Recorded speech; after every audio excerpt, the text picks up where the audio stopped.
રંગલાની રંગત.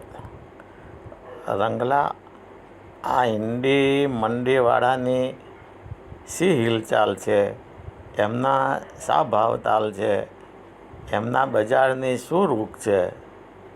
કાકા, નવા જમાનાની પદ્ધતિ પ્રમાણે બધાએ સિન્ડિકેટ બનાવી રાખીને એક સાથે રહ્યા હોત તો કંઈક એમનો ભાવ ઉપજત, પણ એ એક થઈ શકે એવા અણસાર હજી સુધી દેખાતા નથી.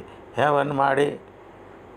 વળી કાકા, વિરોધના વહાણનો મોરો હવે નવી દિશા ભણી મરડાઈ ચૂક્યો છે.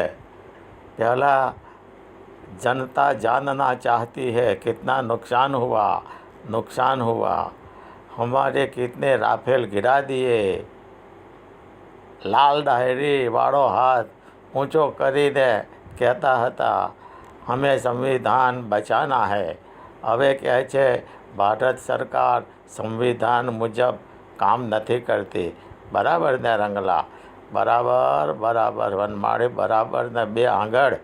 પણ કાકા, આ એક સંવિધાનના મુદ્દા ઉપર વિરોધ પક્ષે અઘોષિત આપતકાલની માળા જપવા માંડી છે, ત્યારે સત્તા પક્ષ ઇન્દિરાજીએ છાતી ઠોકીને રાતોરાત ઘોષિત કરેલા આપતકાળના વહીવંચાનો પાઠ કરીને કોંગ્રેસને કાબૂમાં રાખવાનો ઉદ્યમ કરે છે. બરાબર ને વનમાળી? એકદમ બરાબર. તારી વાતમાં કંઈ ઘટે. પણ એક મુદ્દો તરીને ટોચે આવ્યો તે એ છે કે વિપક્ષ પોતાની ઐતિહાસિક ભૂલોને ગઈ ગુજરી કરીને ભૂલી જવાની વાતો કરે છે, અને સત્તા પક્ષ ગઈ ગુજરીનું ભૂત એમ ભૂલી જાય એમ નથી, અને ઇન્ડી સિન્ડિકેટ સંવિધાનને મુદ્દે એક સૂરમાં આલાપે છે.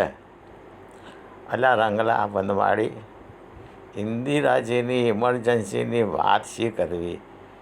એ જમાનાની વાતો સાંભળીએ તો લોકશાહીને તાળ ચડી જાય. ભૂલે ભટકે કોઈથી ચૂકે ત્યાં બોલાય નહીં. સરકારની વિરુદ્ધ તો વિચારાય પણ નહીં. અવાજ ઉઠાવનારાઓને તો રાતોરાત ઉઠાવીને જેલો ભેગા કરી દીધા. મીડિયા ઉપર પાબંદી, સરકારની મતલબનું જ લખવા કરવાનું. અને અત્યારે આ બધા વિપક્ષી ભાથીઓ ટીવી ઉપર આવીને પગ પછાડીને ઘટાઘાટ કરીને એટલે કરંજીને સરકારને ગાળો ભાંડે છે. તોય મારા દીકરા કહે છે ઇમરજન્સી. ભાઈ, એ આપાતકાલનું પૂછવું હોય તો લાલુ પ્રસાદજીને પૂછો. એમને મીસાના કાયદાનો લાભ પેટ ભરીને મળેલો, અને તેની યાદમાં દીકરીનું નામ મીસા રાખેલું. તે કાકા, વાત મીસાના ભાઈને ખબર નહીં હોય? બધાને ખબર હોય, પણ ભૂલવા જેવું, જનતાને ભૂલવાડી દેવું અને પોતે ભૂલી જવું અને એમ કરતાં આગળ વધવું, એ જ નવી તરાહની રાજનીતિ છે રંગલા. ના સમજ્યા વનમાળી?